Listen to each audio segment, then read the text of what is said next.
Welcome to Stick to Sports. I'm Zach Malamud. And I'm Joey Pulatsky. Today, the NFL Draft is finally here. The New York teams get ready to make their picks, and the NBA playoffs are at their best. Roll it.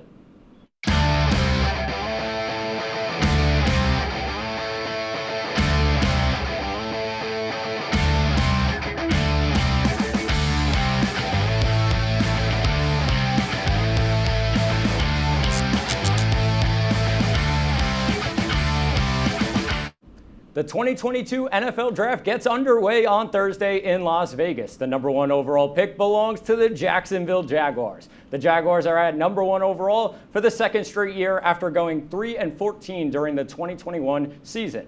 Jacksonville selected quarterback Trevor Lawrence out of Clemson last year, and they're looking to add another young star. So, Joey, who are the Jaguars going with here? Zach, I got the Jaguars going with Travon Walker out of Georgia, the edge rusher, with their number one pick. I mean, this is a team that just has so much stability on the offensive end. James Robinson comes back, Christian Kirk, Zay Jones signed there as well. Evan Ingram comes down. The offensive line is a lot more solid than people give it credit for, and go add something on the defensive end. And also worth noting, just from a gambling perspective, during a 12-hour span beginning at 8:30 p.m. on Sunday, 36% of the money bet on all NFL-related options through Caesars was either pro Walker going number one or anti-Hutchinson. So I'm not quite sure what the public knows in terms of who's going number one. The gamblers have about as much of a clue as we do, but it's very interesting to see what direction the public think it's going to go as well. Yeah, I agree with you. I like Travon Walker, defensive end out of Georgia here as well, the same pick. It's going to go between Walker or Aiden Hutchinson, as you brought up, Joey.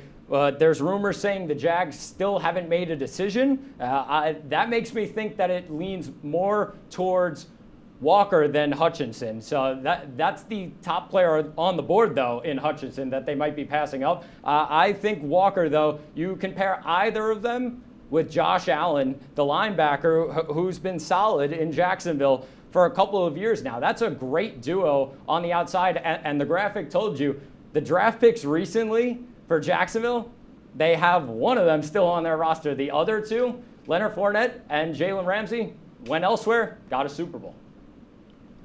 The number 2 pick in Thursday's draft goes to the Detroit Lions. The Lions are looking to improve after finishing 3-13-1 last season in Dan Campbell's first season with the franchise.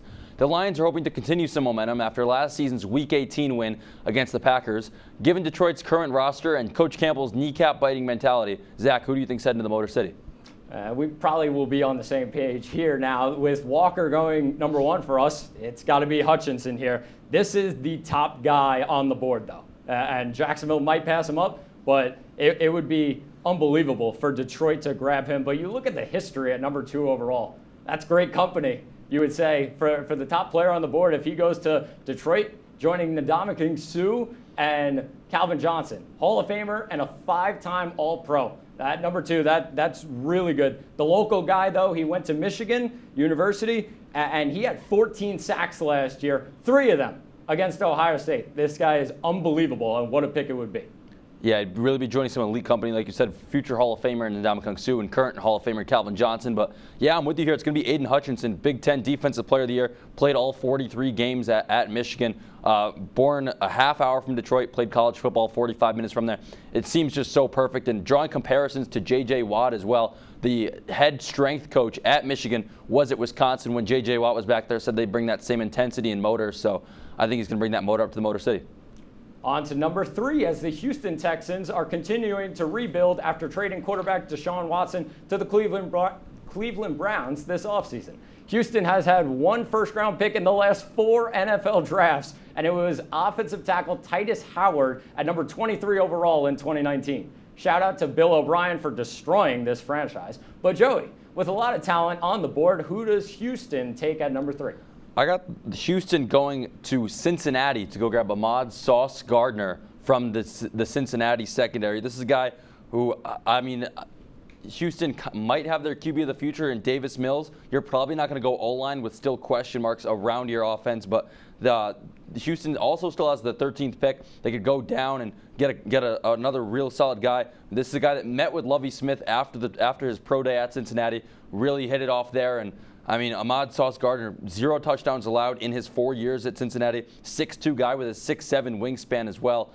And this is just such a solid player coming probably to Houston in my eyes. I have the offensive tackle, Ike Ekwonu, out of North Carolina State. I think Houston could go a bunch of ways here. They have a lot of talent on this roster, and not players that you would really expect to be their leaders in some stats. Davis Mills, Rex Burkhead, and Brandon Cooks there. But I think adding the top offensive lineman in the draft doesn't hurt them for the next 10 years. I think he's just a better option right now than a defensive player. You can't win games if you don't have offense. After 4 straight years of quarterbacks going first overall and 12 total quarterbacks being selected in the top 10 in that span, all signs point to no QBs going in the top 10, maybe even the top 15 this year.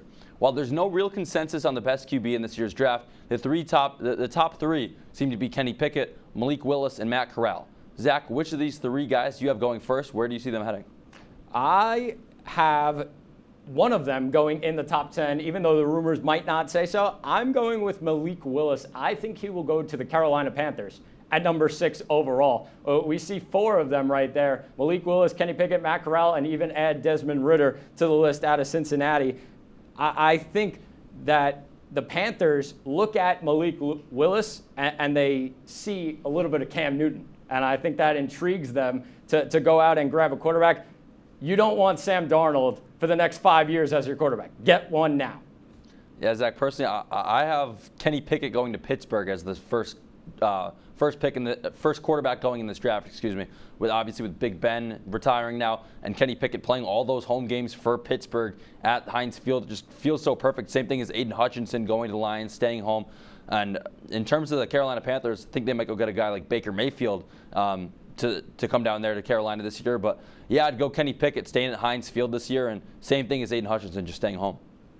We're going to take a quick break here on Stick to Sports. Up next, we go in depth as the New York teams make their picks and check in on the NBA playoffs.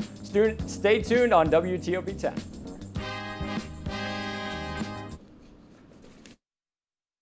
Sunset Show. Grab your low-rise jeans because we're taking it back to the 2000s. Let's go, girls.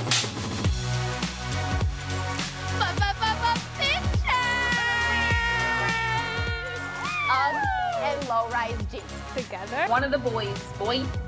Sorry, it's my agent. He told me that you're canceled. Shebangy, shebangy, shebangy. Right.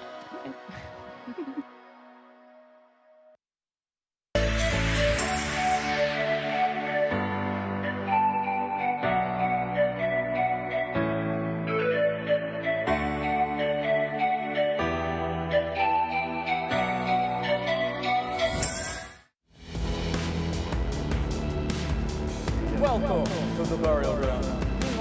Must-see also in all of sports entertainment.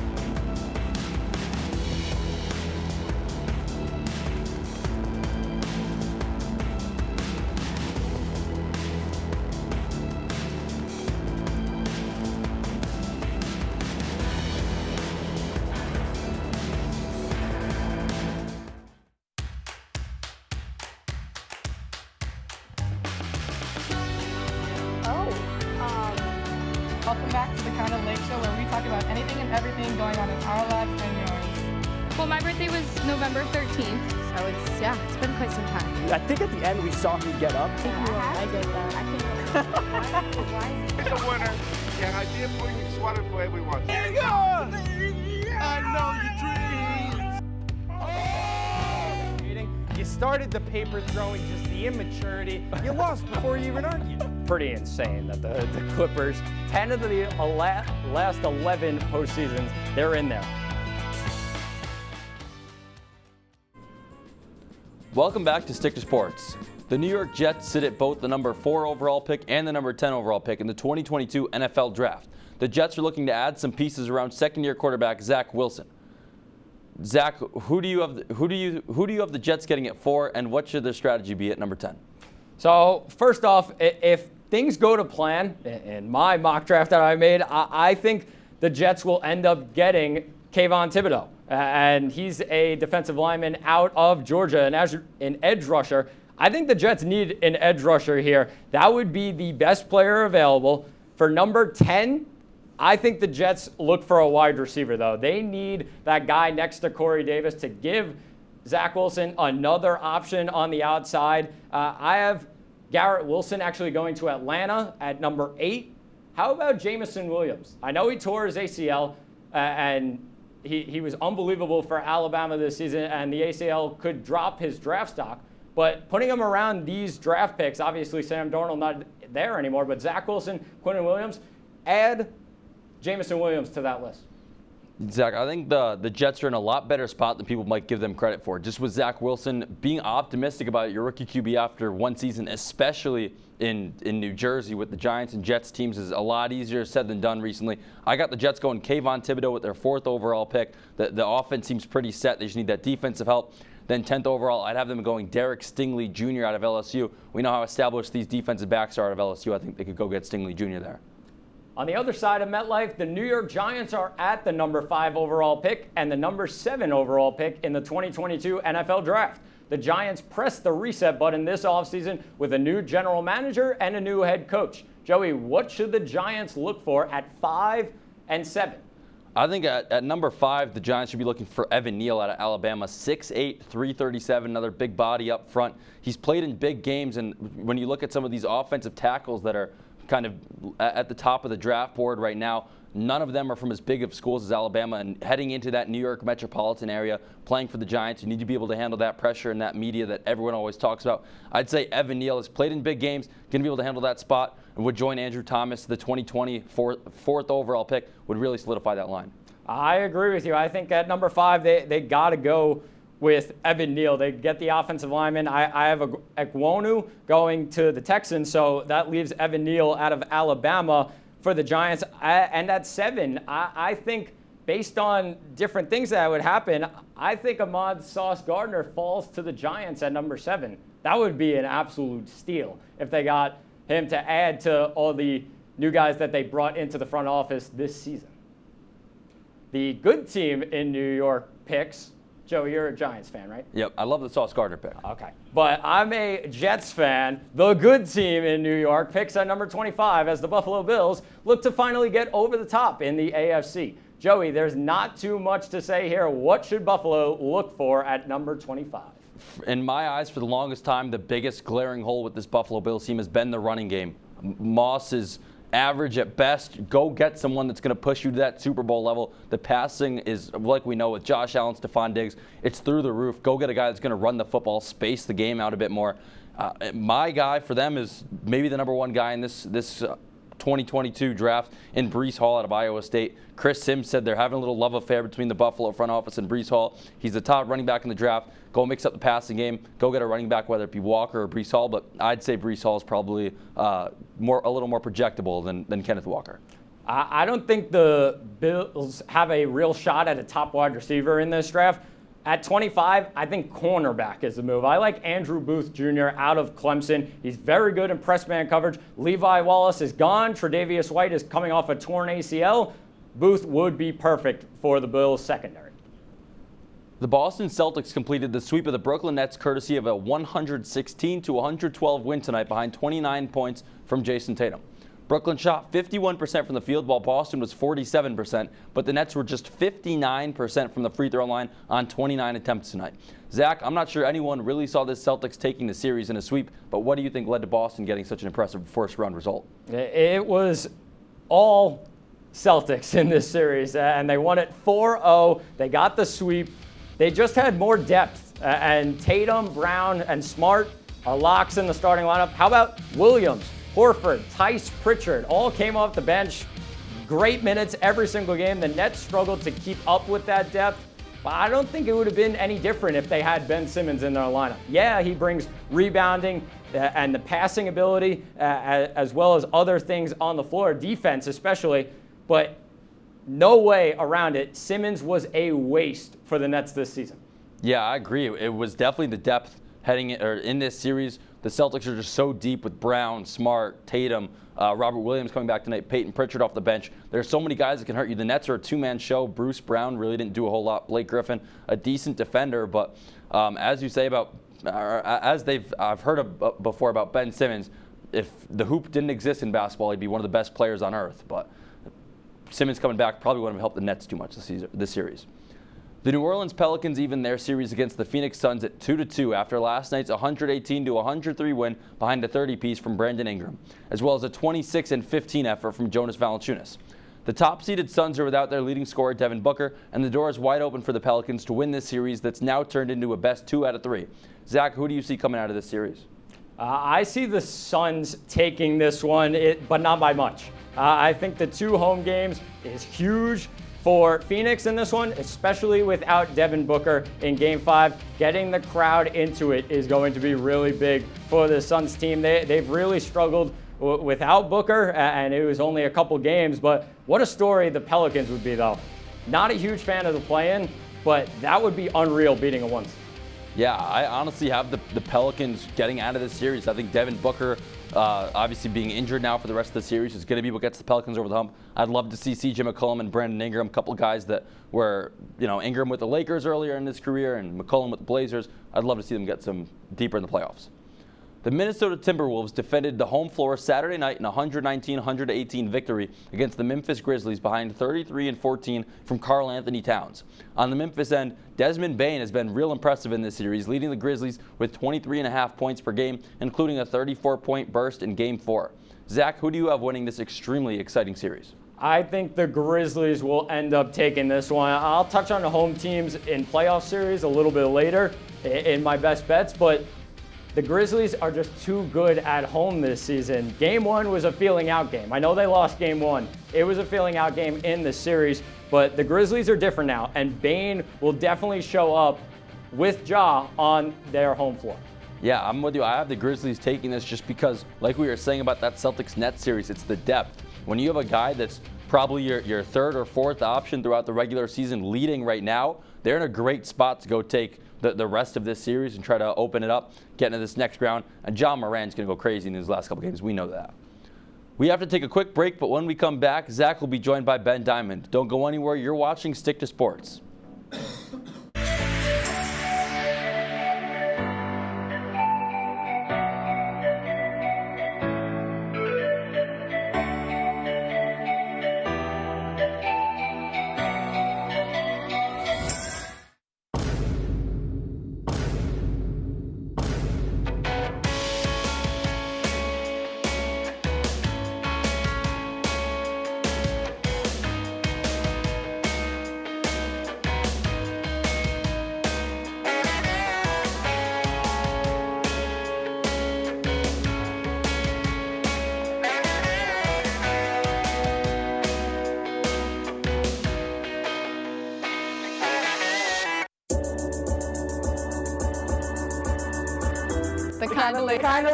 The Kinda Late Show with Chloe and Anna.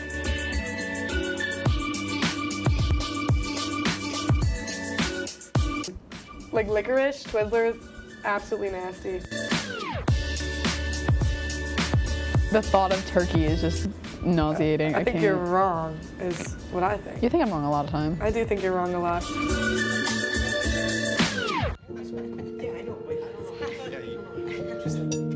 Look at that. It's so sad.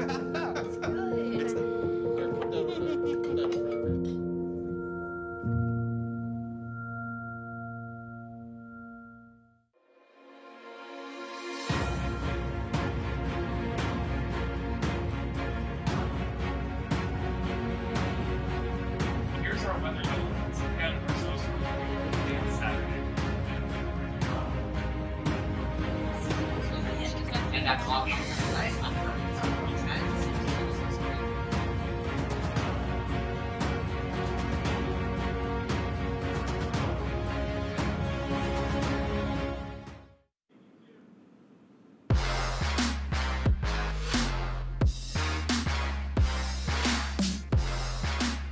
Welcome back to Stick to Sports. It's time for the fast break. Joining me now is Ben Diamond, one of our producers. Ben, what do you have for us tonight? Thanks, Zach. I'm going to stick with the NBA talk. After dropping a close 114-110 game in Game 2 versus the Bulls, the Bucks have turned up the heat, taking the next 2 games in dominating fashion to take a 3-1 series lead.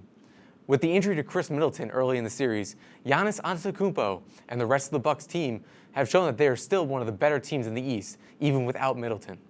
In Game 4, Giannis led the way with 32 points and 17 rebounds, And Grayson Allen has been a big factor in recent games, putting up 27 points on 10 for 12 shooting and 6 for 7 from 3.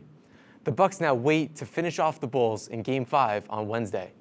Yeah, even without Middleton, it's been absolutely no problem for Milwaukee in this series. The Bulls have been really bad, just straight out there. Although in Game 2 they did get the win in Milwaukee, but they've just been really bad, especially on their home floor. But the defense for Milwaukee has been unstoppable and on a new level since Jrue Holiday came to Milwaukee and paired up with Giannis Antetokounmpo. Those two together, two of the best defensive players in the league. They are dominant on the defensive end. Yeah, Giannis just does what he does on a daily basis. Once again, 32 points, just being everywhere on the floor all at once. He really controls the game, and with Grayson Allen stepping up, as well as Jrue Holiday, they really are still a complete team even without Chris Middleton, and I think that could take them really far as the playoffs continue later this week. Moving over to the MLB, on Saturday, Miguel Cabrera became the 33rd member of the 3,000 hit club versus the Colorado Rockies. This comes as one of the final pieces to his Hall of Fame puzzle. Cabrera needed to truly solidify himself as one of the best to ever do it. Cabrera now joins an elite list of players with 3,000 hits and over 500 home runs, joining Hank Aaron, Willie Mays, Eddie Murray, Rafael Palmeiro, Alex Rodriguez, and Albert Pujols. Yeah, good for Miggy, a very consistent player for a long time in the MLB. Our Yankees were a little bit disrespectful to him with the intentional walk in the 8th inning when they played. But I love how Iglesias on the Rockies, Cabrera's former teammate, ran over to Cabrera after his 3,000th hit. That just shows the person and the teammate Miguel Cabrera has been in the MLB for all those years. Yeah, he really is. You can see it just in when they mic him up, when they just show him in the dugout. He really is one of the better teammates as well as players. And I feel like people overlook his 2012 season. 330 batting average, 44 home runs, and 139 RBIs. That is a once-in-a-lifetime stat line that I think we haven't really seen recently. He's also, I feel, in my opinion, one of the best hitters from the early 2000s up to maybe 2015 when his consistency in his play started to drop off till now. Moving back over to the NBA, on Sunday, after falling down 3-0 to the Golden State Warriors, the Denver Nuggets and star Nikola Jokic put up a fight to keep their season alive, beating the Warriors 126-121. Jokic put up 37 points along with 8 rebounds and 6 assists, as he was able to lead the Nuggets to an elimination game win. The Nuggets have a solid core of players, especially with Jokic being in the middle of that. But I find it hard to imagine that even if the team was healthy with Jamal Murray and Michael Porter Jr., that they would have been able to beat the Warriors. What do you think about that? No chance. I'll talk a little bit more about it on my best bets sneak preview right there. But the Nuggets had a great game yesterday, no doubt. They're not putting up 126 points in Golden State, though. That's just not happening. They did it one game, and the other games in Golden State, they put up just over 100 in both of them. It's just not going to happen. This series is all but over. Yeah, Jokic can only do so much carrying the team. He is just one guy, and as good as he is, I don't think he can carry a team through an entire playoffs. They do have a decent supporting cast with Aaron Gordon and rookie Bones Highland, who has really shown so far in the playoffs. But even then, without Jamal Murray, without Michael Porter, they really don't have a lot to go off of to really get it to the next level. And we'll take a quick break here on Stick to Sports. Thanks once again to Ben for the fast break. When we come back, Joey and I will go through our best bets and what to watch for. Don't go anywhere. You're watching Stick to Sports on WTOP 10. Only on WTOP. DeCarlo on the rebound! Alex DeCarlo! Yeah, it's been a wild game so far. A lot of high scoring, so definitely tighten it up and play out that full 60 minutes.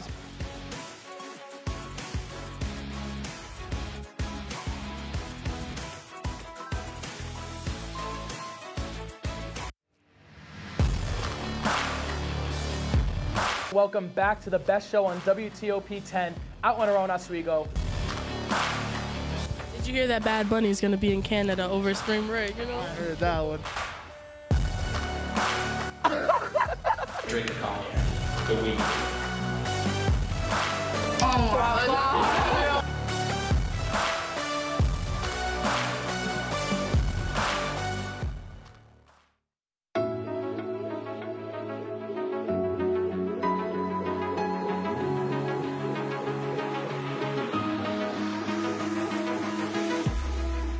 Roll it.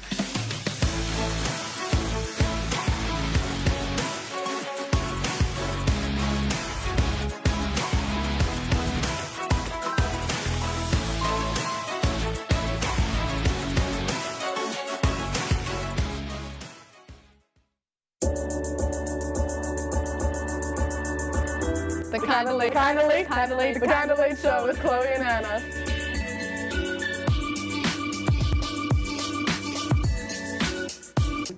Like licorice, Twizzlers, absolutely nasty. The thought of turkey is just nauseating. I think you're wrong, is what I think. You think I'm wrong a lot of time. I do think you're wrong a lot.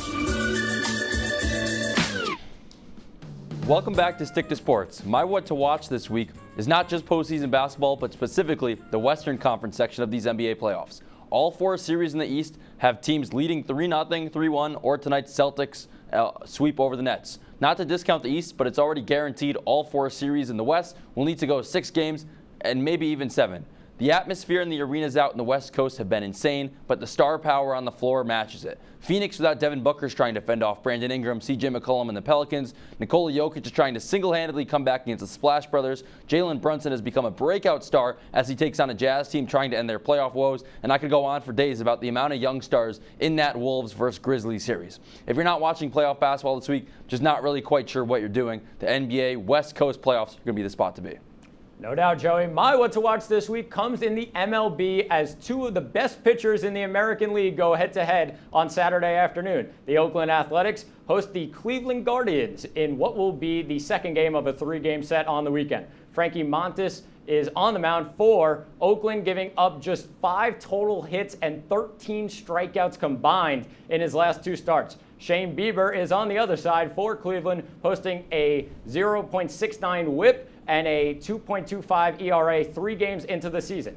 If both can help get their teams into the playoffs, this year could be some talk in the Cy Young race for both of them. But for now, they'll duel it out in Oakland Saturday at 4:07. Bieber's a real special guy, Zach. Who do you have winning it? I would say Bieber gets the better of them. Well, I'm with that.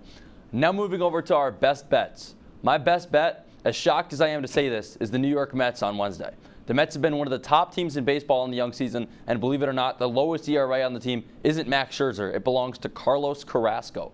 Carrasco has been brilliant in his first 3 starts, logging 18 1/3 innings, allowing just 3 runs and fanning 20. In his last start, the Venezuelan worked into the 8th inning for the first time in 3 years, and it seems like the 35-year-old has found himself in a career-best mode after a battle with leukemia. Carrasco has been shoving. The Mets offense is raking. Take the Mets to win the first 5 innings thanks to Carlos Carrasco. Also, it's a 1:15 start on a Wednesday. It's going to give you a rooting interest in a game you can watch on your phone, at work, or in class. It'll give you something to do. Joey, you think DeGrom paired with those guys are definitely going to go far? Oh, the 3-headed monster is disgusting. Those 3 are going to be gross this year. For my best bet, I'm looking at Game 5 between the Golden State Warriors and the Denver Nuggets.